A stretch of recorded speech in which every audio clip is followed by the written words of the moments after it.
Então vamos dar início. Salve Maria. Em nome do Pai, do Filho e do Espírito Santo. Amém. Vinde, ó Deus, em meu auxílio. Socorrei-me sem demora. Ave Maria, cheia de graça, o Senhor é convosco. Bendita sois vós entre as mulheres, e bendito é o fruto do vosso ventre, Jesus. Santa Maria, Mãe de Deus, rogai por nós, pecadores, agora e na hora da nossa morte. Amém. Sede da sabedoria, rogai por nós. Ave Maria, cheia de graça, o Senhor é convosco. Bendita sois vós entre as mulheres, e bendito é o fruto do vosso ventre, Jesus. Santa Maria, Mãe de Deus, rogai por nós, pecadores, agora e na hora da nossa morte. Amém. São José, rogai por nós. Santo Tomás de Aquino, rogai por nós. Em nome do Pai, do Filho e do Espírito Santo. Amém. Então, seguindo aqui da onde a gente parou, quinta-feira passada, agora falando da doutrina da igreja, o sacrifício instituído por Cristo. Ainda a gente está no finalzinho sobre a Eucaristia, para em seguida entrar sobre o sacramento da penitência, a confissão. Então, nesse finalzinho aqui sobre a Eucaristia, o Catecismo vai dizer o seguinte: acerca da instituição deste sacrifício, o Santo Concílio de Trento não deixa lugar a nenhuma dúvida, pois declarou ter sido instituído por Cristo nosso Senhor na última ceia. Fulminou, ao mesmo tempo, a pena de excomunhão contra quem afirmasse que não se oferece a Deus um verdadeiro sacrifício, no rigor da palavra, ou que a oblação sacrificial não consiste em outra coisa senão em dar-se Cristo a si mesmo como comida. Então, é um verdadeiro sacrifício. Depois, oferecido só a Deus. O concílio teve, porém, o cuidado de precisar que só a Deus se pode oferecer sacrifício, ainda que a igreja costuma, às vezes, celebrar missas em memória e honra dos santos.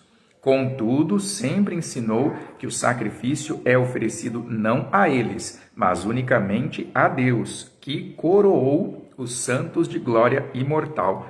Então, Deus nos proíbe de sacrificar, a qualquer pessoa que não seja Ele. Tem que ser só a Deus o sacrifício. Esta é a razão porque o sacerdote jamais dirá: ofereço-te este sacrifício, ó Pedro ou ó Paulo.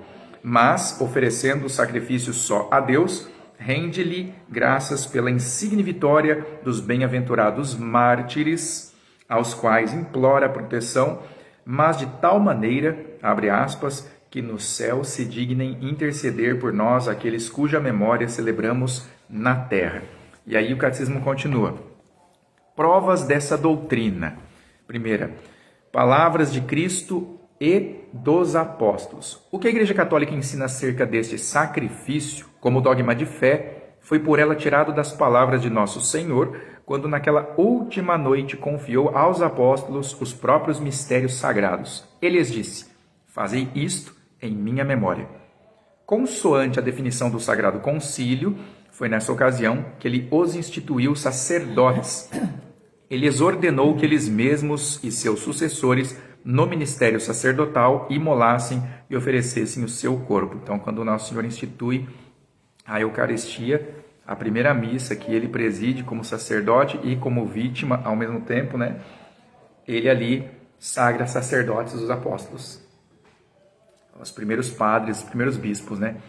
Uma prova bastante clara desse fato está nas palavras que o apóstolo escreveu aos Coríntios, abre aspas: não podeis, diz ele, beber o cálice do Senhor e o cálice dos demônios. Não podeis tomar parte na mesa do Senhor e na mesa dos demônios. Ora, se por mesa dos demônios devemos entender o altar em que lhes eram oferecidos sacrifícios, a mesa do Senhor não pode significar outra coisa senão o altar em que se sacrificava ao Senhor. Então está provando que existe um sacrifício, porque o protestante condena sacrifício. Só tem que ter louvor no culto, não tem que ter sacrifício, não tem que ter penitência, não tem que ter cara triste. Tem que ter só alegria. Por isso que música protestante só tem rock and roll, balada, música assim agitada, né? Você não vê música penitencial assim como o gregoriano. Mas aqui a gente vê que na própria Escritura mostra que já havia uma mesa do Senhor que fazia contraponto à mesa dos demônios. Só nesse sentido é que as palavras do apóstolo têm sua força de argumentação. Letra B. Figuras e oráculos do Velho Testamento. Lá atrás, se buscarmos figuras e oráculos deste sacrifício no Antigo Testamento, encontraremos em primeiro lugar o que dele vaticinou Malaquias, com perfeita clareza, abre aspas, Desde o nascer do sol até o ocaso, grande é o meu nome entre as nações. E em todo lugar é sacrificada e oferecida ao meu nome uma oblação pura, porque o meu nome é grande entre as nações, diz o Senhor dos Exércitos. Lá no Antigo Testamento ele estava falando da missa já. Ademais, antes e depois da promulgação da lei, foi este sacramento prefigurado por várias espécies de sacrifícios, pois todos os bens da salvação, significados por aqueles sacrifícios, estão contidos neste único sacrifício, que constitui, por assim dizer, o remate e a consumação de todos os outros. Entre eles, porém, não se pode considerar uma figura mais expressiva do que o sacrifício de Melquisedeque. O próprio Salvador, na última ceia, ofereceu a Deus Pai seu corpo e sangue, sob as espécies de pão e de vinho, e assim se declarava constituído sacerdote segundo a ordem de Melquisedeque. Aí, seguindo, unidade entre sacrifício da cruz e do altar, quanto, número 1, a oferta. Vamos ver essa unidade de sacrifício da cruz e do altar.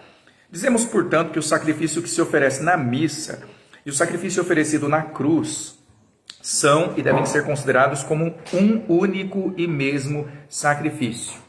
O da cruz e o da missa é um único e mesmo sacrifício. Da mesma forma, a vítima é uma e a mesma, Cristo Senhor nosso, que uma vez só se imolou de modo cruento no altar da cruz. As vítimas, cruenta e incruenta, não são tampouco duas vítimas, mas constituem uma única, cuja imolação se renova todos os dias na Eucaristia, desde que o Senhor assim determinou, abre aspas, fazei isto em minha memória. 2. Ao ofertante. Mas o sacerdote também é o mesmo, Cristo nosso Senhor, pois os ministros que oferecem o sacrifício não fazem prevalecer a sua própria, mas a pessoa de Cristo, quando consagram seu corpo e sangue. Então, é o mesmo sacrifício lá da cruz, é a missa. E é o mesmo sacerdote, é Cristo. Porque não é mais o padre que consagra, é Cristo. Então, é uma unidade entre o sacrifício da cruz e o sacrifício do altar. Tudo que aconteceu na cruz acontece na missa. E é o mesmo. Olha só, não é uma réplica, né? Não é uma cópia. É o mesmo sacrifício. Esse é o mistério da fé. Então, pois ele disse aqui, né? Os ministros que oferecem o sacrifício não fazem prevalecer sua própria pessoa, mas a de Cristo. É o que mostram as próprias palavras da consagração. Não diz o padre, isto é o corpo de Cristo, mas ele diz assim, isto é o meu corpo. O padre não fala na terceira pessoa assim, ó, este é o corpo de Cristo. Não, ele fala, isto é o meu corpo, como se fosse o Cristo falando, porque é o Cristo falando. In persona Christi, na pessoa de Cristo, né? Representando assim, a pessoa de Cristo Nosso Senhor converte a substância do pão e do vinho na verdadeira substância de seu corpo e sangue. Terceiro ponto de unidade entre o sacrifício da cruz e o do altar. Agora, quanto ao efeito do sacrifício. Qual que é o efeito desse sacrifício da cruz e o do altar, que são o mesmo? Qual o efeito? Nestes termos, é preciso ensinar, sem nenhuma hesitação, ou seja, sem dúvidas, um ponto que também já foi exposto pelo Sagrado Sínodo. O sacrossanto sacrifício da missa não é apenas um sacrifício de louvor e ação de graças, como a gente ouve por aí, ou uma simples comemoração do sacrifício consumado na cruz, mas é também um verdadeiro sacrifício de propiciação, pelo qual Deus se torna brando e favorável a nosso respeito. É para nos defender a missa. Não é só para levantar glória a Deus, é também para nos esconder debaixo da missa e falar, Senhor, tem piedade de mim, não me condena para o inferno não, eu estou aqui debaixo, eu me escudo na missa. Por conseguinte, se imolarmos e oferecermos esta vítima sacratíssima, com pureza de coração, fé ardente e profunda compunção de nossos pecados, podemos estar certos de que havemos de conseguir do Senhor misericórdia e graça em tempo oportuno. Se tiver as disposições corretas para rezar a missa. Não adianta estar de corpo presente, né? Pois é tão agradável ao Senhor o perfume desta vítima, que é o próprio Cristo, que por ela nos dá os dons da graça e da penitência e desta maneira nos perdoa os pecados. por causa de Jesus que morre no altar. Este é o sentido daquela súplica oficial da igreja, abre aspas. Quantas vezes se celebra a memória deste sacrifício, tantas vezes entra em ação a obra de nossa redenção.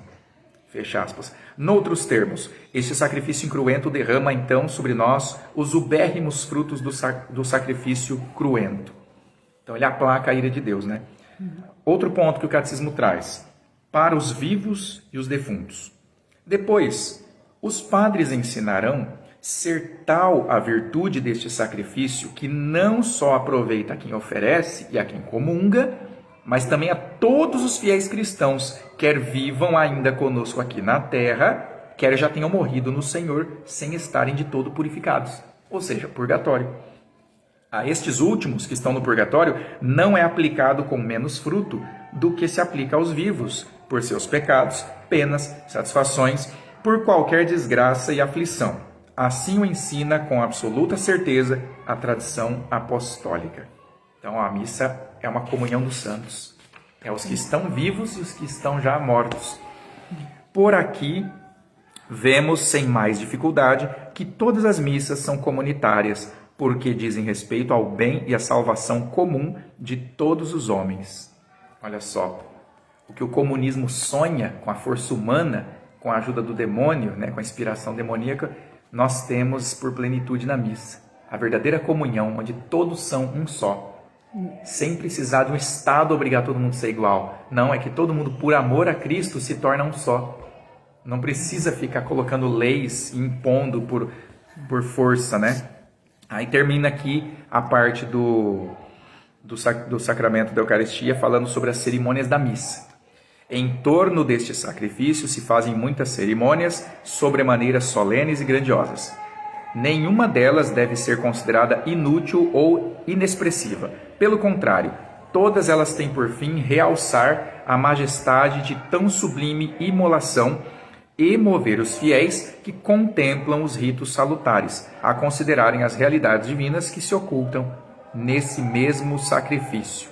No entanto, não é mister tratarmos mais de perto este assunto, ou seja, não é agora importante para o catecismo ficar se debruçando nestes pormenores, já porque sua explicação exorbita de nosso programa, ou seja, foge do projeto do catecismo, é um detalhe à parte, né? É um extra.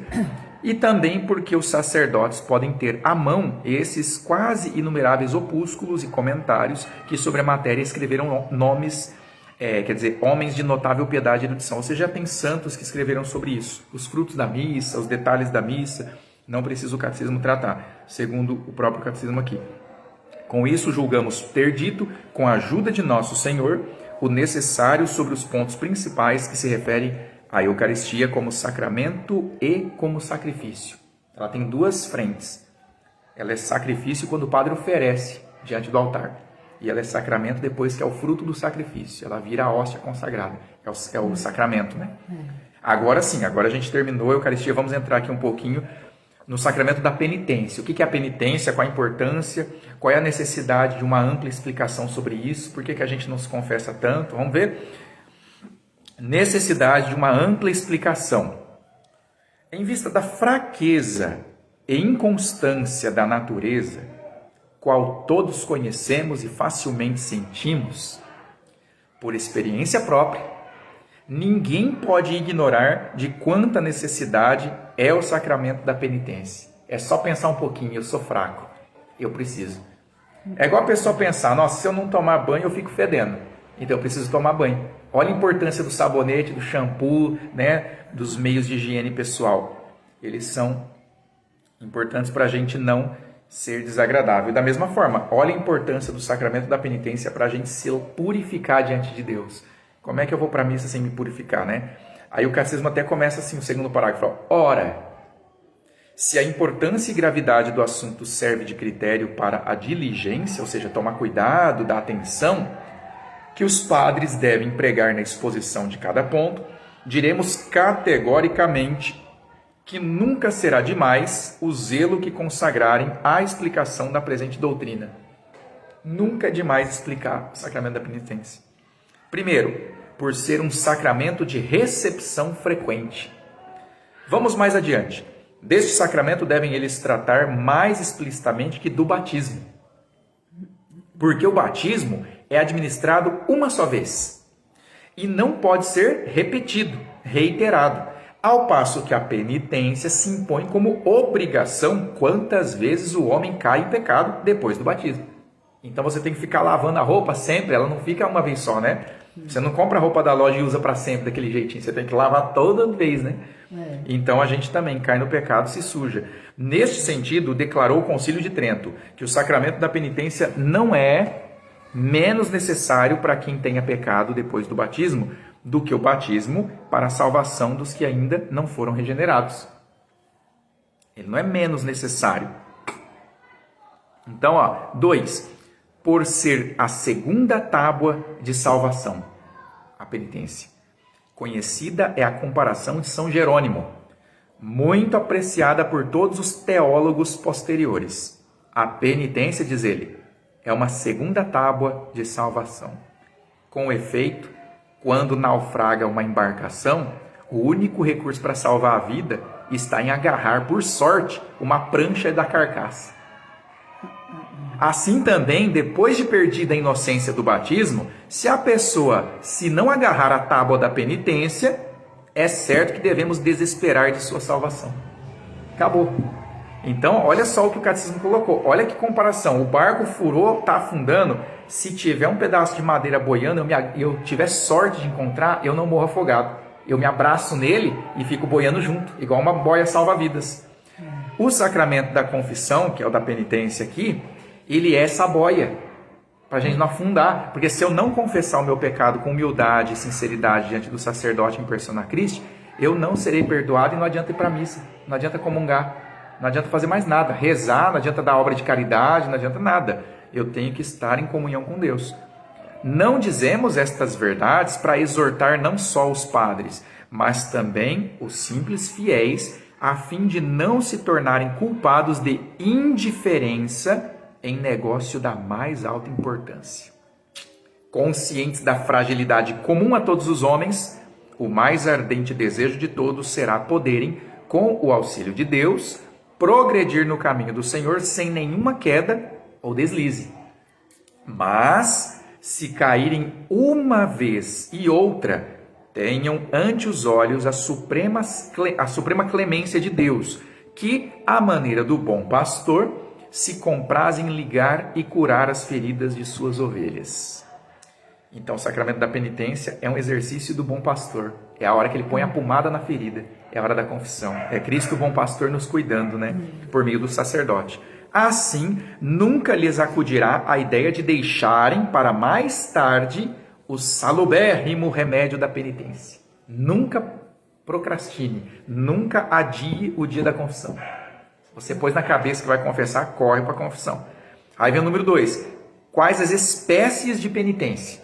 Primeiro, qual que é o sentido impróprio de penitência? O sentido impróprio. Ao entrarmos agora no assunto propriamente dito, explicaremos primeiro as várias acepções da palavra para evitar que a ambiguidade, ou seja, o duplo sentido do conceito de penitência, não induza alguém a opiniões errôneas. Vamos lá. Alguns tomam penitência no sentido de satisfação. Outros fazem-na apenas consistir numa vida nova, julgando que a penitência não deve levar em conta a vida passada. Ah não, confessei e passou a borracha. Esquece meu passado. Olha só. E com isso se apartam completamente da doutrina da fé católica. Eis porque se torna necessário explicar as várias significações da palavra, principalmente o protestante, que nem o sacramento da penitência tem. E quando ele diz que está convertido, ele fala que é um novo homem e ele esquece tudo. Ele não lembra do pecado dele. Ele faz tipo uma doutrinação entre eles lá, para uma lavagem cerebral, para ele esquecer, perder a memória do passado dele. E não lembrar diante de Deus toda noite, antes de dormir, o pecador que ele foi e o que ele é. Né? Então, olha só. Sentido próprio da palavra penitência. Letra A, penitência sem relação a Deus. Em primeiro lugar, fala-se de penitência quando alguém se desgosta de uma coisa que antes lhe agradava, sem atender de modo algum a sua bondade ou malícia. Então, o simples fato da pessoa desgostar de uma coisa que antes ela gostava, só que sem prestar atenção, sem dar cuidados a sua bondade ou malícia. Se aquilo é bom, se aquilo é ruim. Agora, assim se penitenciam todos aqueles que se entristecem segundo as máximas do mundo e não segundo os sentimentos de Deus. Então a pessoa não conseguiu uma promoção no emprego, fica triste, ela se penitencia. Não tem nada a ver com Deus. Ela está triste. Ela está fazendo uma penitência, né? Então, o que acontece? Aqui continua. E não segundo os sentimentos de Deus. Tal penitência não traz satisfação, mas gera a morte. Olha só, chegou o nosso Gente, eu não venho falando energia aí, meu irmão. Salve Maria. Salve Maria. Tem que fazer cortes depois. É verdade? A gente tá filmando? Tá gravando para o nosso... Ô, velho, é só tomar Nossa, que não arquivo, vai cuidado fechar aí. um curto, não, mano. Vai fechar um curto aqui, velho. Tá Fechar um circuit, um break aqui. A gente tá aqui na... Esse catecismo aí que nunca acaba, velho. Aqui, ó. Tem que acabar esse catecismo aí, velho. Não, aqui, ó, já tá na... E aqui 200. o livro que escora o celular é o livro do Nietzsche, né? É porque tem que servir para alguma coisa. Né? O Nietzsche serve de escora, né? Para poder... É que diz que no inferno eles vão pagar conforme o pecado que cometeu, né? Então, se ele achou que... Ó, jogando Super Mario aqui. Olha lá, ó. O sabor dos comentários do Edinho, velho. Ó, a gente tá no sacramento da penitência agora, né? Acabou a Eucaristia, que foi longo pra caramba. Bem longo, ó. Ah, dá pra ver, né, velho? E aí, mas também o Quando eu sacramento... achei que eu perguntei, não, qual o livro que os caras estão lendo? Ele falou, o catecismo. Eu falei, mas não acabou ainda, desde aquela época que eu ia. É, a parte da Eucaristia é grande. Mas, velho. Agora a Tá no penitência. metade do livro ainda, não foi nem um terço do livro. Mas Vai lá, também, o né? pessoal tá assistindo aí. Isso, vamos lá. Os caras tá online aí, velho. Tá online. Ah, velho, não acredito. Aí, tá, o sentido... Ah, tá, a gente viu aqui, ó, a gente acabou de ver que tem uma penitência que não tem nada a ver com Deus. É uma penitência quando você sente um desgosto com uma coisa que você gostava, mas não tem nada a ver com Deus. Então ele fala assim, ó, assim se penitenciam todos aqueles que se entristecem segundo as máximas do mundo e não segundo os sentimentos de Deus. Tal penitência não traz salvação, mas gera morte. Então, quando você fica triste com uma coisa que você gostava e agora você desgosta, você está de penitência. Mas não é o sacramento da penitência. Ah, eu achei que você tava lendo, velho. Não, tô comentando aqui, ó. É o último, agora continuando. Aí a letra B, agora a penitência por egoísmo. Aí vem por egoísmo. Outra espécie de penitência consiste em doer-se alguém de um pecado cometido, não por atenção a Deus, mas por causa de si próprio. Aí lascou, hein? Ó, a pessoa tá em penitência, ela tá doendo porque cometeu um pecado, mas não é por atenção a Deus, por causa de si próprio. Isso aqui é sério, é perigoso, hein? Porque isso aqui ainda faz um paralelo com o Tratado da Verdadeira Devoção, que vai falar dos falsos devotos. Entra em confrarias, eles têm os escapulários, têm todos os pingentes, têm todos os itens visuais que remetem a Nossa Senhora, mas são os falsos devotos. Assim também tem um falso penitente, ó. Ele está realmente doendo-se do pecado, mas não é por causa de Deus. Olha só que coisa, né? Não é uma questão dele ser, vamos fazer assim, cínico, não é um falso, ele não está faltando com a sinceridade, ele está sentindo a dor do pecado. Só que aqui o catecismo coloca, não por atenção a Deus, mas por causa de si próprio. Aí é uma meditação, né? É o ruído, né? Olha lá, ó. Agora vem a penitência por amor a Deus. Aí sim, ó. Uma terceira espécie de penitência consiste não só em doer-se intimamente do pecado cometido e darmos até algum sinal externo de nossa compunção, mas também em nos afligirmos unicamente por causa de Deus. A todas essas espécies que acabamos de mencionar é aplicável a definição de penitência. Aí agora entra no sentido figurado, ó. Penitência de Deus.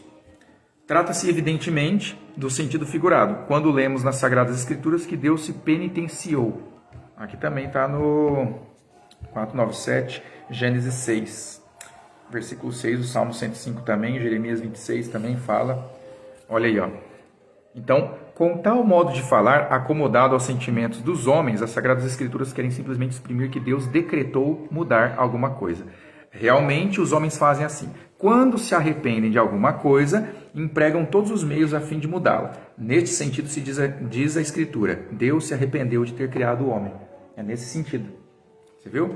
Porque o povo coloca assim, mas como que Deus se arrepende? Deus não é homem para mudar de opinião, né? Mas tem que lembrar que a Escritura é uma revelação para os homens, não é para Deus ler, é para a gente ler, né? Aí tem que entender a nossa linguagem. No outro lugar também diz, Deus se arrependeu de ter constituído rei a Saul. Então não é uma questão de pôr a mão na cabeça e falar, ih, fiz cagada. Não tem nada a ver com isso. Né? Não é esse gesto que Deus fez, como está comentando aqui, ó. Que Gênesis é Samuel 15:11. Aí vem a apreciação moral, né? Ó. A apreciação moral dessas espécies de penitência. Cumpre, todavia, estabelecer uma grande diferença entre essas três espécies de penitência, ó. Pois a primeira deve ser considerada pecaminosa, aquela que a gente viu que era humana, né? A segunda é um estado natural da alma, proveniente de comoção e perturbação, que a gente acabou de ver ali atrás, que é você estar arrependido por um pecado, mas não por atenção a Deus, né? Todo mundo é capaz de se arrepender, até um ateu, até um satanista. Então isso aí não tem mérito, porque é da natureza humana, é a antropologia, né? Aí, a terceira constitui, como dizemos, uma virtude e parte integrante do sacramento. Esta última é a noção própria de penitência, que ora passamos a considerar, que foi essa daqui, que é para Deus, né? Aí vem a virtude da penitência. Primeiro, falaremos da penitência como virtude, não só porque aos padres incumbe instruir os fiéis em todas as virtudes, mas também porque os atos dessa virtude proporcionam, por assim dizer, a matéria em que se opera este sacramento. Ademais, se os fiéis não tiverem antes uma noção exata do que seja a virtude da penitência, não lhes será possível compreender de verdade a eficácia do sacramento. Aí, ó. Tá vendo? Se a gente não tiver uma concepção clara e católica do que é o sacramento da penitência, a gente pode tangenciar a essência do que significa a confissão e nunca fazer uma confissão de verdade. Né? Ou você faz uma confissão, como diz aqui, né? Pode ser uma confissão que não tem nada a ver com Deus, que leva até a morte, pecado mortal, ou, em segundo lugar, pode ser uma confissão que é meramente antropológica. Puramente remorso. Tipo remorso, né? A gente ia chamar mais. Tô remorseado. Não é arrependimento, é remorso. O cara tá remoendo.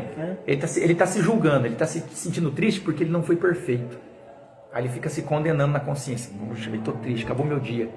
Isso não é arrependimento.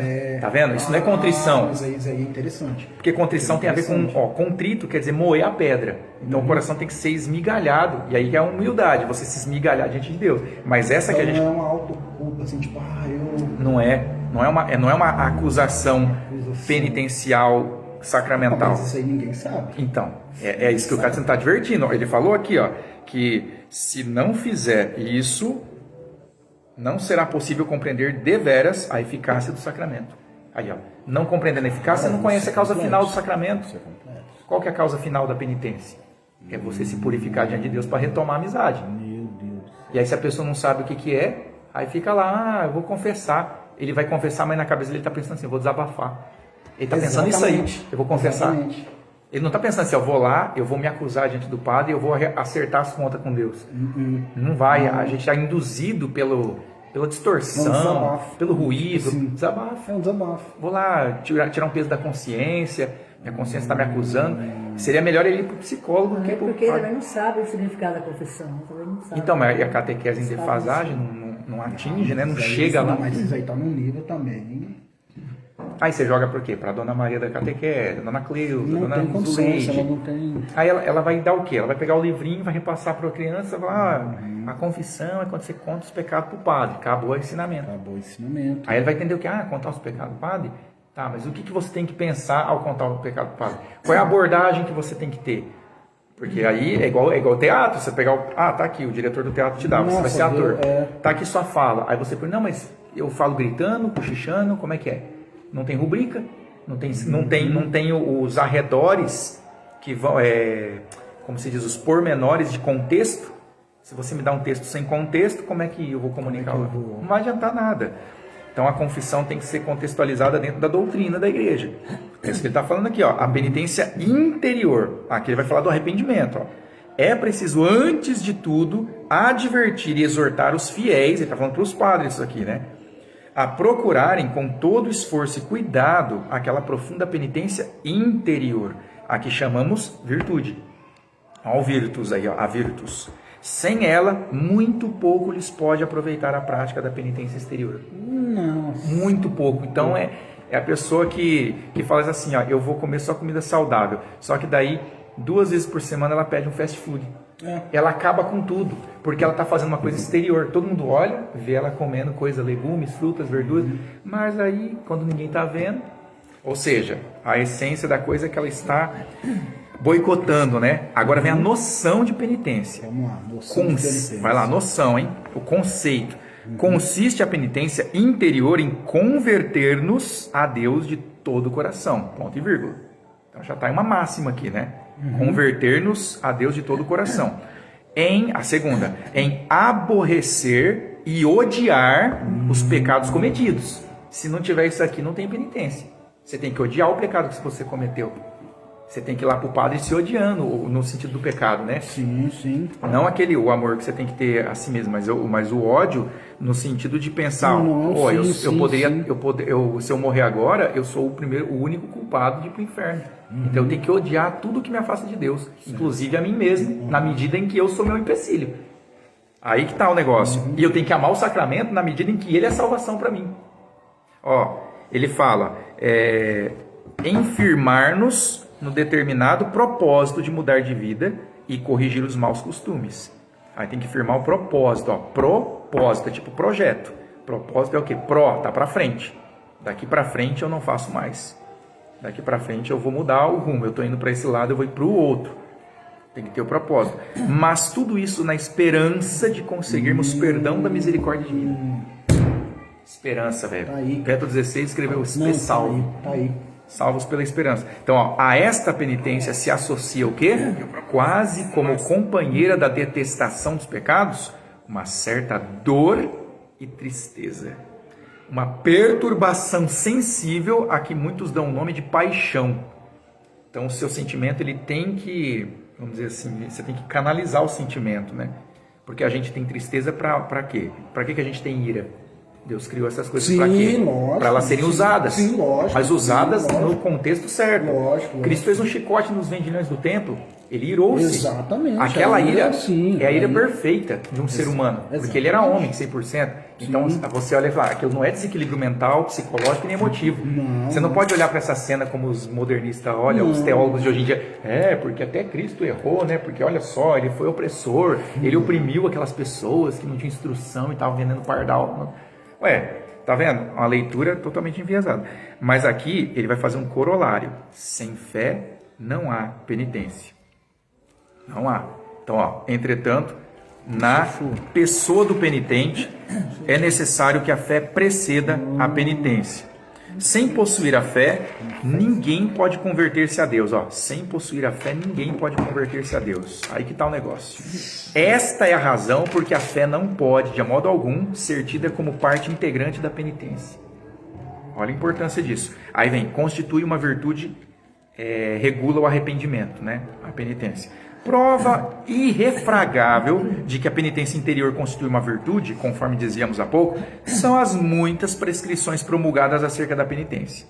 Pois a lei só pode preceituar atos que se cumprem com virtude.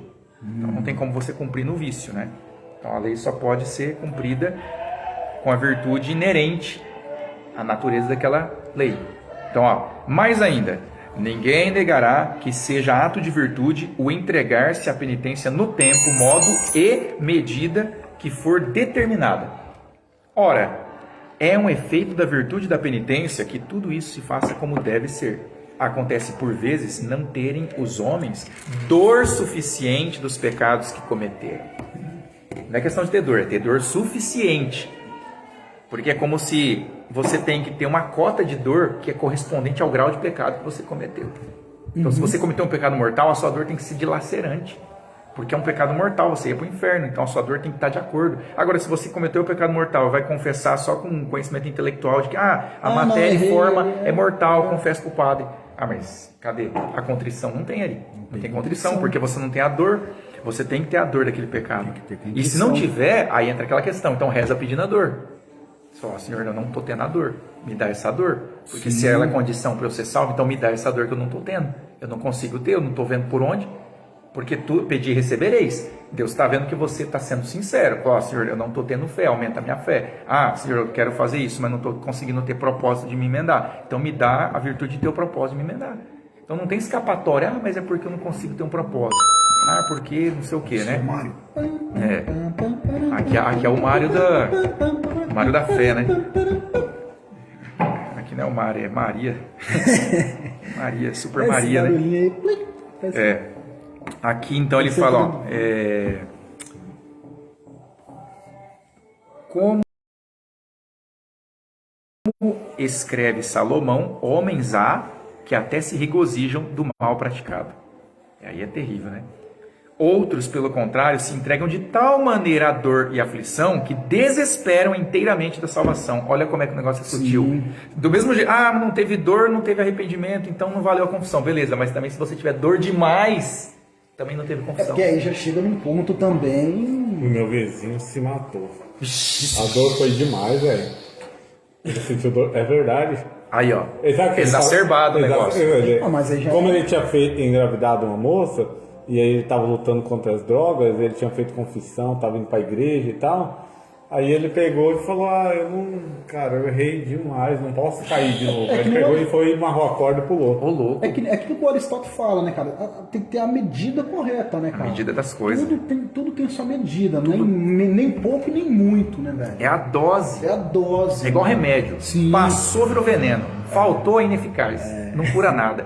Não vale nada. Você vai tirar com dor de cabeça. Você toma 1 miligrama de paracetamol. Não adianta. Não faz nada. É a mesma coisa que tomar um copo d'água para tentar curar. Às vezes o copo d'água é melhor. Então, o que acontece aqui? A penitência tem que ter uma dor. Essa dor aqui é complicado, né? Porque hoje em dia a gente pensa em dor com um conceito moderno de dor, por causa da influência da linguagem moderna, cientificista, a linguagem da psicologia freudiana. Sim. Aí já vem com essas coisas, dor, isso aí é flagelo, isso aí é masoquismo psicológico. Sai dessa, você tem que ser uma pessoa pra frente. Tá parecendo a Rosana falando, Rosana Martinelli. Mas o negócio hoje em dia tá bem assim, a pessoa acha... Mas aí também é aquilo que você falou, né? O pessoal tá olhando para a contrição no sentido assim daquilo que você falou, de a pessoa ficar se remoendo, remorso, mas não conseguiu distinguir essa diferença. É, né? Judas, né? Judas ficou com remorso. Ele ficou com remorso, não com arrependimento. Né? No final, o que então, ele vai... Ele mesmo... Aí ele toma, ele se torna, ele quis tomar da mão de Deus o...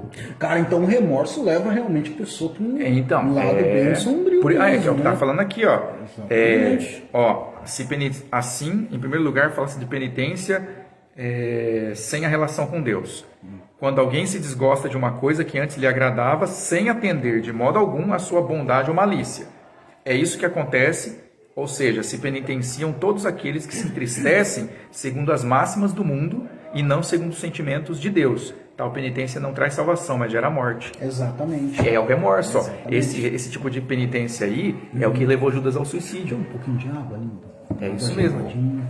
O álcool desidrata. Exatamente. Está vendo? Então aqui... Mas o pessoal que de fora vê a igreja tipo assim, não, o pessoal só fica se remoendo nos pecados. É o masoquismo. Então, acha que os santos é tudo maluco. Isso, mas eles ficavam se torturando. Exatamente. Que eles eram pessoas depressivas, infelizes, histéricas, neuróticas, com problema psiquiátrico. Mas não tem nada a ver, cara. Você vê que... Então, se você olhar a vida dos santos com o olhar da psiquiatria moderna, eles vão falar assim, é tudo neurastênico, todo mundo tinha que estar na Casa Verde do Simão Bacamarte, lá do Machado de Assis, eles iam colocar tudo lá. Mas ainda bem que a gente tem uma orientação de ler tudo pelos olhos da fé, porque Mas senão... hoje tomou conta, né, essa visão aí, todo mundo tá doido, né? Você vai não precisa ir fora do mundo, você vai no confessionário, no santuário do Carmo. Exatamente. Você sai de lá com uma orientação mais deturpada do que se você saísse de uma oficina de psicologia. É pior, né? É natural. Coisas em logo. Você vê, ó. Ó. Não, é aqui, ó. Então, aqui, é que vai falar isso aí que a gente tá falando de levar até a morte, ó. Sim, porque continua, tá bom. Tal era provavelmente Aqui, ó. Outros, pelo contrário, se entregam de tal maneira à dor e aflição que desesperam inteiramente da salvação. Então eles perdem até a esperança. Falam, não, para mim não tem salvação. Ele ficou triste demais, com dor demais daquilo, né? Que nem você falou, o cara achou que já nem vale a pena mais continuar. Ele mesmo vai lá e... Tal era provavelmente, o catecismo coloca, a disposição de Caim, quando bradou, abre aspas, muito grande é a minha iniquidade, para que eu mereça perdão. Olha a frase de Caim, e essa frase está na boca de muita gente, hein? Nossa, essa velho. frase, ela tem que ser uma máxima clássica, né? Exatamente. É uma Olha. máxima assim de que está na boca de muita gente. Ué, esse cara aí que você falou, Leandro, o vizinho seu, ó. Ele não disse isso aqui para esses líderes, mas ele pôs na prática isso aqui. Foi 3 vezes. Ele levou ao extremo, na verdade, nessa frase. Foi 3 vezes na confraria, depois começou a faltar, aí já ficou longe de Deus. Então, uma vez por mês, o cara começou a faltar, eu fui na casa do cara, ele saiu lá fora, 2 dias depois. E a frase de Judas, porque, ó, imagina Judas Iscariotes, depois de ter entregue, ó, muito grande a minha iniquidade, para que eu mereça perdão. Certinho, né? Não precisa nem supor que ele disse isso aqui. Com certeza foi o pensamento dele pelo ato de Judas Iscariotes. Foi o que ele pensou. Ele não só pensou, ele sentiu isso aí na pele. Eu também acho. Não tem a frase lá? Como é que é? Entreguei sangue inocente. Na hora que ele joga as moedas assim, aí os judeus lá falam assim, não, eu não quero essa moeda não, essa moeda está com preço de sangue. Pega para você de volta. A gente não quer no templo isso não. Aí ele sai correndo. E a frase de Judas... Então, ó o Edinho dando trabalho. Aí, aqui ó, vai falar, né, ó. Mas tal era certamente a disposição de Judas, abre aspas, tocado de arrependimento, enforcou-se e perdeu assim a vida e a própria alma. Tocado de arrependimento. Se a gente lê só assim, fica parecendo que, então ele fez penitência, né? Mas não é. Não. Tá vendo como é que é? Portanto, olha a conjunção conclusiva. Portanto, é precisamente a virtude da penitência que nos ajuda a regular a justa expansão de nosso arrependimento. Aí vem extinguindo o pecado. O caráter de virtude na penitência se deduz também dos fins, que é a causa final. Que a si mesmo se propõe o pecador verdadeiramente arrependido. Qual que é o fim de quem está arrependido? Seu primeiro propósito é extinguir o pecado e purificar a alma de toda culpa e mancha. Então, a primeira coisa para você ir para a confissão, querer não ter mais culpa diante de Deus. Eu não quero ter culpa. Quero estar livre, mas não é uma culpa psicológica de memória, de lembrar o pecado que você cometeu e falar, não, estou com consciência livre. É não ter culpa intrínseca mesmo, né? Sua alma não está maculada. Aqui fala, satisfazendo pela culpa. O segundo propósito de quem vai se confessar é satisfazer a Deus pelos pecados cometidos, porque a gente vai ter que pagar. Não tem boca, ele vai cobrar a dívida, a gente vai ter que pagar. Não é igual protestante que fala que ele já pagou a dívida e está tudo beleza, né? Ele falou várias vezes, eu vou cobrar até o último denário. Todos os fios da vossa cabeça estão contados. Então, e o acerto de contas com Cristo não se compara a nenhum escritório de contabilidade do mundo, por mais perfeccionista que seja. Igual aquele filme do cara lá, o contador lá, que era um gênio. Não chega nem perto. Assistia também o contador, né? Porque Cristo vai fazer Cristo vai fazer uma contabilidade de pensamentos que a gente nem lembra que teve. Não, ali é super... A gente vai falar assim, nossa, eu cheguei a pensar isso. Tá aqui, ó. Você pensou. Tá registrado aqui.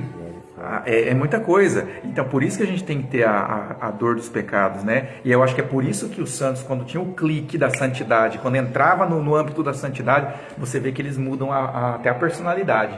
Você vê que São Francisco de Assis, que era galhofeiro, que era um baderneiro, um trovador, que andava por aí, igual um doido, fazendo festa. Depois que cai... Depois que ele converte o homem começa a ficar quieto. Aí chegou o ponto dele falar para os outros que estavam seguindo ele, os franciscanos, hoje nós vamos pregar o evangelho. E saíram, ficou o dia inteiro, no cair da tarde, chega o primeiro amigo dele lá, irmão Francisco, a gente não abriu a boca. Aí ele falou assim, prega o evangelho, se preciso, use palavras. Se precisar, use palavras. E andaram pela cidade rezando o terço, né? Ele ficava andando, ele olhava o jeito, ele falava pro monge dele, os irmãos dele, pro jeito de olhar a pessoa, você tem que evangelizar. Ele ficava preocupado com isso aí, porque ele falava, Deus está me olhando, então eu vou ter que ficar esperto com Deus. Deixa eu ver como é que eu estou olhando pro próximo aqui. Qualquer momento, que gesto que eu estou fazendo aqui, que alguém pode, né? Então, tudo. E isso não era escrúpulo, é diferente do escrúpulo. O escrupuloso não tem fé, ele tem só escrúpulo. Aí ele fala, ainda que nisso vai evidentemente um postulado de justiça, né? Que é satisfazer os pecados para Deus, ó. Ainda que entre Deus e os homens não pode haver estrita relação de justiça, é impossível, lógico, por estarem separados numa distância infinita, porém, existe uma espécie de justiça, semelhante à que vigora entre pai e filhos, entre senhor e escravos. Aí vem o reconciliando-se com Deus, ó. O terceiro propósito que a gente tem que ter para confessar é voltar o homem às boas graças de Deus, cujo ódio e inimizade havia contraído pela torpeza do pecado. Todos estes considerandos provam à saciedade que a penitência constitui uma virtude. Aí vem assim, ó, os seus graus psicológicos. Olha o que o catecismo colocava lá em 1500. Os graus psicológicos do sacramento da penitência. Os padres ensinarão ainda por quais degraus nos elevamos à prática desta virtude sobrenatural. Ó, a gente precisa do beabá. O padre tem que ser metódico. Na hora da catequese ele tem que nos dar isso aqui. É como eles faziam antigamente, né? Aos domingos. Agora não tem mais. Em primeiro lugar, é a misericórdia de Deus que nos predispõe e converte a si os nossos corações. Ó. Quer dizer que se a gente se converte a Deus, é a misericórdia de Deus que nos faz isso. Em suas súplicas, o profeta pedia essa graça, abre aspas, convertei-nos a vós, Senhor, e nós nos converteremos.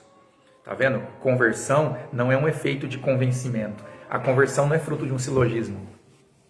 Pregar a conversão não é tipo assim, prove por A mais B que Deus existe, que Ele é misericórdia dele, que já converterás. Não existe esse cálculo. Não é assim. Porque fala que a linguagem da cruz é loucura para o grego. E o grego que buscava o silogismo. O grego buscava aqui, ó, 2 e 2 é 4, todo homem é mortal, Sócrates é homem, logo Sócrates é mortal. Então ele só seguia isso aí. Aí chega São Paulo no Areópago e fala assim, ó, não, a linguagem do meu Deus é diferente. Ela não segue isso aí. Ela pode até utilizar isso aí em pontos específicos da história, mas na verdade a linguagem de Cristo é a linguagem de ressurreição. Uma coisa que vai contra a natureza, porque nada que morre volta à vida. Mas Deus voltou. E aí ele voltou para mostrar que ele é tão absurdo para a nossa realidade, para a nossa natureza concreta aqui, que ele manda nela. Ele chega, ele é a causa dela. Ele é tão causa dela que ele chega aqui e fala, ó, eu desfaço a gravidade, eu desfaço o calor do fogo, a sarça ardente mostra, ela queima e não consome. Onde se viu o fogo não consumiu combustível? Isso vai contra a lei da física, porque é o comburente, combustível, o oxigênio, né, tem que ter, e ele contraria. Então aqui, a conversão não é fruto da nossa psicologia. Não é um efeito de... Como é que fala? A conversão não é resultado de só o resultado de uma boa pregação. Porque se a pregação for boa e não tiver a graça divina, pode ser um retórico falando. Vai ser retórica vazia. Porque Santo Agostinho era formado em retórica. E ele mesmo no Confissões vai detonar a retórica, falando assim, ó, Senhor, quanto tempo fiquei estudando aqueles livros de Horácio, de Ovídio, Virgílio, as epopeias, eu ficava me deliciando pelas sutilezas estéticas dos versos, redondilhas, por aqueles poemas e tal, e nada disso me levava para o céu, e nada disso me valia para minha alma, porque continuava o vazio que só contigo poderia preencher. Olha só o que ele fala ali. E aí ele desgostava da escritura porque não tinha essa beleza estética do Virgílio. Porque a escritura não foi escrita para ter beleza literária, né? Ela era uma coisa bruta, que vem de um povo que não tem literatura. Os judeus não tinham escultura, pintura, não tinha teatro, não tinha nada, não tinha dança, não tinha nada. Os judeus só tinham o quê? Pastoreio de ovelhas, um povo de montanhas, um povo bruto, um povo que se confunde com a terra, assim, ó. Povo de pedra, no sentido de ser orgânico, o povo mais orgânico, pode-se dizer, né? E Deus escolhe eles para ser, não escolheu os gregos. Por que Deus tinha toda aquela beleza. Deus podia, ele tinha liberdade. Por que ele não escolheu por que ele não pegou Sócrates, não converteu Sócrates, fez dele um profeta? Por que ele não pegou nos romanos, o país mais bélico da história até hoje, o país mais disciplinado? Por que ele pega do judeu, o povo que, como é que falaram na escritura lá, na hora que fala assim, o rei dos judeus virá de Belém? Aí quem que fala assim, de lá pode vir alguma coisa boa, como é que é? Exatamente. Não tinha uma passagem assim? Tem. E vem alguma coisa boa de lá, porque já estava na língua do povo. Ó, não, lá é o subúrbio, lá é o gueto, lá é um nicho, assim, é o cantinho do mundo onde Judas perdeu as botas. Lá não tem valor. Olha de onde que Deus escolheu vir. Eu só queria saber onde Judas perdeu as botas, né? Isso aí é uma coisa que... Na verdade, não tinha bota na época de Judas. Não tinha bota, né? Isso é uma coisa que podia fazer um livro de perguntas irrespondíveis, né? Indagações. O vento faz a curva. Onde o vento faz a curva. Pois é. Essas coisas. Enfim. Mas isso aqui dos graus psicológicos é importante a gente entender, porque está muito moderna essa linguagem aqui, graus psicológicos. Exatamente. Conversa muito com a nossa época. Sim, bem. Porque bem hoje em bem. dia você vê coach para todo lado. Aqui o coach psicólogo não sei da onde, que vai ensinar você a fazer a respiração não sei das quantas, que vai fazer a sua libido subir, sua testosterona não sei o que. Você vai controlar com a respiração. É doido. Você vai controlar com conversa. Então, graus psicológicos remete a essa linguagem, né? Então a gente... O quê? Você que me falou disso. Foi eu? Os graus psicológicos. Não, porque produz hormônios conforme a postura do cara. Você lembra que o Paulo foi Vieira eu, não. tinha aqui? O Paulo Vieira, o poder da ação, cara. Foi? Tipo assim, não é... Que é o que tá em voga. Tá em voga, então, conforme a postura que fica, desperta. Nem lembro disso não. Porque se o cara estudar, por exemplo, para estudar assim, ó. É uma aí coisa, o corpo assim, dele já tá passando pro cérebro assim, ó. Você Essa vai... postura do Paulo Vieira lá, tipo, lembra a postura da Mulher Maravilha lá, aquelas posturas do Paulo Vieira, pô. Tá em voga mesmo, Tá cara. em voga. tá bem. Tá muito assim. Aí, não, olha só. Por isso que ele falou assim, Deixa eu ó. dar minha postura aqui então, né? Mostra pro seu... A gente estudou isso aí. Pô, isso aí ele é especialista nisso aí. Deixa eu mudar minha postura. Ele é especialista, ele que me falou disso aí, falou, Lê, tudo esse negócio aqui, você vai produzir um certo hormônio conforme a postura corporal sua. É verdade, poder da ação do Paulo Vieira, o especialista. Vixe! Depois Jerônimo Telme, todos os grandes. Eu passei tudo. Passou tudo pra mim aí, ó. Técnicas secretas. Técnicas secretas. Tudo no livro Poder da Ação. A manipulação neuropeptídica. Nossa! Serotonina, nem conhecia serotonina. Dopamina. Dopamina, cada uma postura. A postura da Mulher Maravilha, que é com a mão na cintura. Postura do guerreiro. Com o peito estufado, né? Cada um daquele desperta um Isso aí hormônio. é daquele livro de psicologia, o corpo fala. Rapaz, a única também. coisa Então, que aumenta fala. a dopamina é Ritalina. Pô, Steve Allen, a gente leu toda a coleção disso aí, eu e o Edinho. Tá vendo? Nós somos especialistas nisso aí. Nós somos bons aí. Já até mudei minha postura. Isso aí, vamos lá, os vamos graus lá. psicológicos. Então vai lá, segundo grau. Então Hoje deixa eu eu tô falar. até sentindo, velho. Tá vendo? Olha lá. É a coluna. Depois, iluminados por essa luz, da misericórdia, a fé nos faz tender interiormente para Deus. Assim como atesta o apóstolo, abre aspas, quem se aproxima de Deus deve crer que Ele existe e que é o remunerador daqueles que o procuram. Então, eu acho que ele fala isso aqui, se não me engano, ele está falando aqui, Hebreus 11, né, na definição de fé. Ele fala isso porque, parágrafos antes, ele fala que sem fé é impossível agradar a Deus. Então, por quê? Quem se aproxima de Deus deve crer que Ele existe. Por isso que Deus rejeita um coração fingido. O pessoal vai para a missa, vai para a igreja, mas ele não crê em Deus. Ele nem percebe que ele não crê mais, né? Ele fala, sobrevém então sentimento de temor. Isso que acabar ainda com a missa tridentina, né? Os corações fingidos querem acabar com a missa tridentina ainda, né? Tem que acabar. Aqui ainda vai estar cheio desses corações sentidos no clero, hein? Vixe, é o complô. Sobrevém então um sentimento de temor, por causa da fé. Lembra que a fé é o pivô. Um sentimento de temor, pois a alma se desapega do afeto ao pecado quando medita nos acerbos tormentos que ele lhe acarreta. Então a gente tem que meditar quais são os frutos do pecado. Aí meditando, isso vai despertar um sentimento dentro da gente, que é o temor. Aí a gente fica com medo, porque sempre que aparecia um anjo no Antigo Testamento, os profetas desfaleciam. Eles ficavam com medo, porque a presença do anjo, ela subjuga a presença humana. Porque a presença do anjo é superior, ela é desmaterializada. Então, quando ele se materializa, quando ele se faz visível, ou quando ele se torna perceptível pelos 5 sentidos, o ser humano se deixa subjugar, ele se encolhe, porque a presença do anjo é superior. Então, é tipo você tá com um fusquinha, aparece uma picape enorme daquelas americana, o cara que tá com fusquinha sente subjugado, ele sente intimado.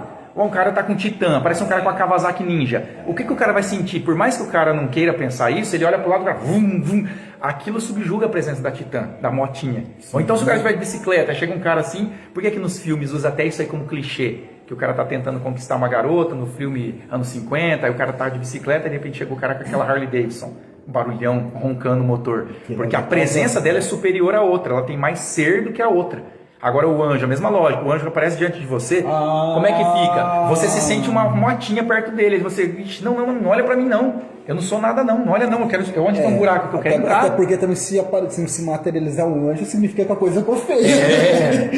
Ou você é um santo demais, no caso da Virgem Maria, ou você tá lascado.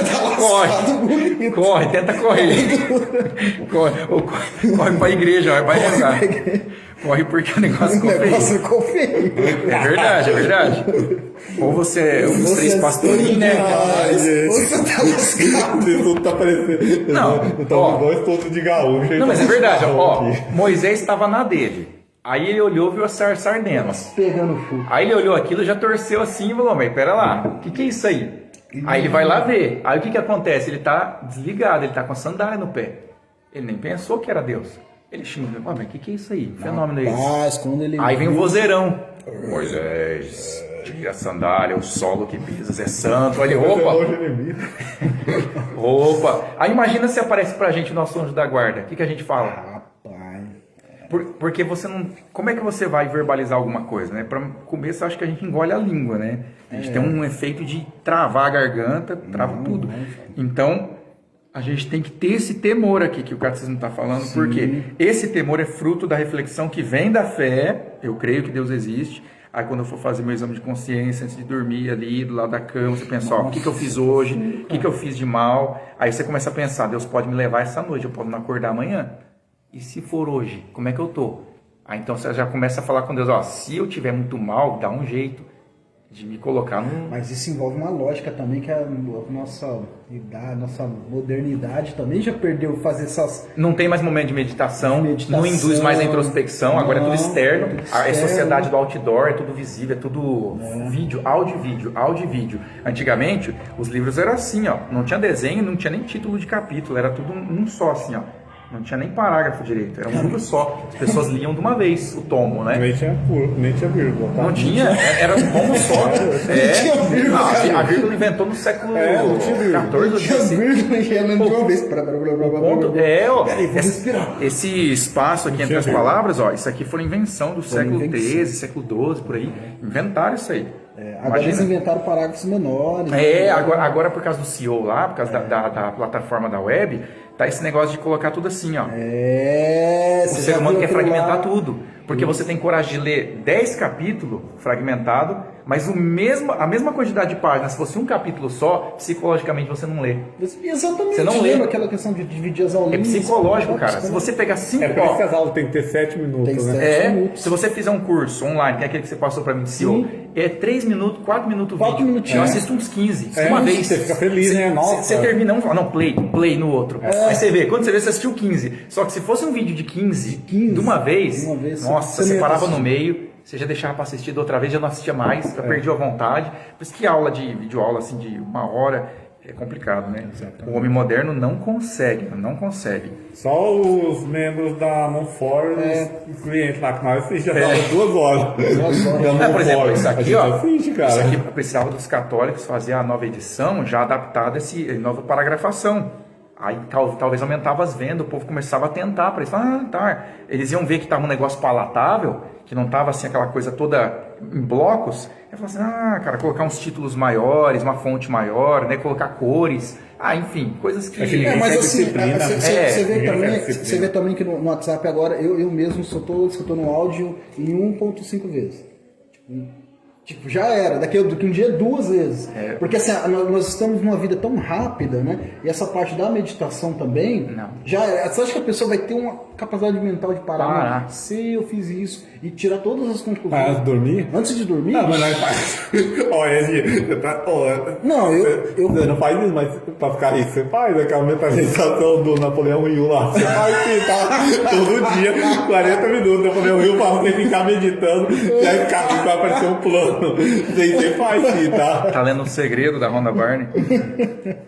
Não, então, vamos parar nessa parte aqui, Então, ele vai falar assim, sobrevém então um sentimento de temor, pois a alma se desapega do afeto ao pecado, quando medita nos acerbos tormentos, etc. Aí, ao que parece, cabem neste lugar as palavras de Isaías, abre aspas, aconteceu-nos a nós como a mulher grávida que, na iminência do parto, se contorce e brada no meio de suas dores. Então aconteceu isso aí. Acresce, porém, a esperança de alcançar a misericórdia divina. Reanimados por essa esperança que vem junto com a fé, que já fez a pessoa pedir o perdão, tomamos a resolução, aqui vem a vontade, hein? Resolução de emendar nossa vida e nossos costumes. Aí entra a vontade. Por fim, inflama-se a caridade em nossos corações. Olha o momento em que aparece a caridade. Por fim. Então, ela inflama-se em nossos corações e dela nasce aquele amor filial digno de filhos bons e nobres. Então, essa caridade que vem, ela vem depois de você meditar o seu pecado, não antes. Por isso que é difícil a pessoa entender isso. Fala, mas eu não consigo confessar não, porque eu não sinto vontade de confessar, eu não sinto contrição, não sei o que. Mas calma, a contrição vem no procedimento. Você não pode, por exemplo, querer pegar, tirar o bolo do forno sem ter ligado o forno primeiro e esperado pelo menos 40 minutos para ele assar. Como é que o cara quer pegar o produto final antes de ter o produto inicial, que é o procedimento de assadura? É a mesma coisa. Como é que eu quero ter a caridade que vem como fruto da meditação se eu não meditei antes? Se eu não meditei antes. Como é que eu quero ler o final do livro se eu não li o começo? Se eu não li o começo, aquele final para mim é introdução. Porque é a primeira parte que eu estou lendo. Então, para mim, psicologicamente, já está tudo distorcido, né? É o que acontece hoje em dia, né? A pessoa já quer pular tudo pro final ali, já vai. Ah, tá muito dinâmico, né, cara? A dinâmica virou... Só com o receio de agravar em alguma coisa a majestade de Deus, largamos, então, definitivamente o hábito de pecar. Só assim. Com o receio de agravar em alguma coisa a majestade de Deus. Então, quando a gente fala, santificado seja o vosso nome, a gente está falando para o nome de Deus ser santificado, mas é pelo ar, ele vai ser santificado no ar. Onde que Deus vai santificar o nome dele? Aí a gente tem que pensar, o que é o nome de Deus? O nome é aquilo que define a coisa, né? O nome. Deus é o que é. E nós somos imagem e semelhança dele. Então, se a gente é imagem e semelhança de Deus, aonde que o nome dele habita? Ele tem que habitar. Aí você vê, ele habita no homem em forma de imagem. Então, se a gente não fizer o que Deus faz, por analogia, se a gente não fizer com o empregado, se não fizer com a esposa, se não fizer com o amigo, se não fizer com o irmão, a mesma coisa que Deus faz, a gente está lascado. Porque Ele vai cobrar, tudo que Ele faz com a gente, Ele vai cobrar da gente. Vai falar, eu fiz isso, vamos ver se você fez igual a mim. É igual o cara do ateliê lá, o cara que faz vaso, ele pega o aprendiz, pega um caceba, o cara que está começando, cabeça de bagre, fala, senta aí, moleque, vou te ensinar. Aí começa, você vai fazer assim, pega a argila assim, vai lá, pega aí. Isso, não, assim não. Com a outra mão. Não, assim não.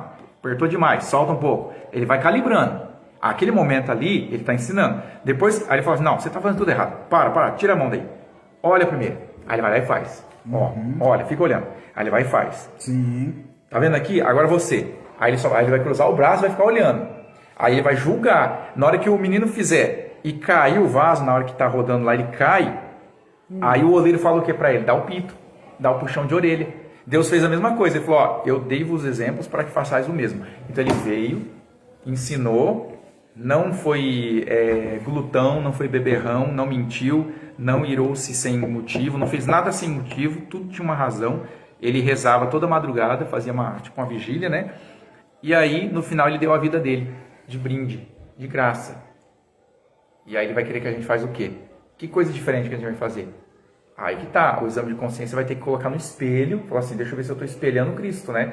Porque ele vai cobrar a glória dele no mundo através daqueles que foram batizados. Nossa. Porque nós temos uma tocha olímpica na mão, que tem que passar para os filhos, tem que passar para os que são evangelizados, que é falar assim, eu tenho que ser igualzinho Cristo foi para mim. Então, o que ele fez de bem para mim, eu tenho que fazer para o próximo. Eu tenho que fazer igualzinho Cristo fez, igual São Francisco fazia. O Walter... Ele já veio aqui, fez mesmo, para não ficar... tipo você assim, falar, teorizou, não, beleza, não, beleza. Tipo... Ele não veio trazer, aquele corpus doutrinal, assim, eu escrevi um livro aqui, eu leio isso aí. Não, Ele falou assim, o negócio comigo aqui é um pacto de fidelidade pessoal. É tipo um negócio assim, lembra da época do cuspe na mão, na época do contrato ali, que a pessoa só apertava a mão, não precisava assinar nada. Você vai fazer? Vou. Você vai, a sua terra vai até aqui, você me vende? Venda. Só até aqui? Então, beleza, então. Acabou. Cristo quer assim, ele quer assim. Falou, você quer vir comigo? Então negue-se a si mesmo, toma a tua cruz e me siga e vem. É só isso que eu quero, mais nada. Não vou pedir mais nada de você. seria muito fácil, né? Tipo, o pessoal ia questionar muito, né? Veio aqui, mostrou só uma doutrina É. e tal. Não, ele veio, passou por tudo e falou, é assim, assim. E quem não fizer assim como eu Não, aí fiz, depois que ele fez, velho, aí não tem como questionar. não tem. Ele falou assim, Vai falar ó, o quê? O cara fez, não tem que fazer também. nem todo que me diz Senhor, Senhor entrará no reino dos céus, mas somente aquele que colocar em prática a vontade de meu Pai. Ele falou. Então, o que é colocar em prática? É o imitar seu Cristo. É em prática, né? É a imitação de Cristo. Então ele termina aqui esse parágrafo aqui falando, ó, tais são assim, por assim dizer, os degraus que nos fazem chegar a esta inestimável virtude da penitência. Então a gente viu os 3 degraus aqui, né? Pela culpa, pelo arrependimento que vem da fé e a esperança de Deus. Rezar para fechar, né?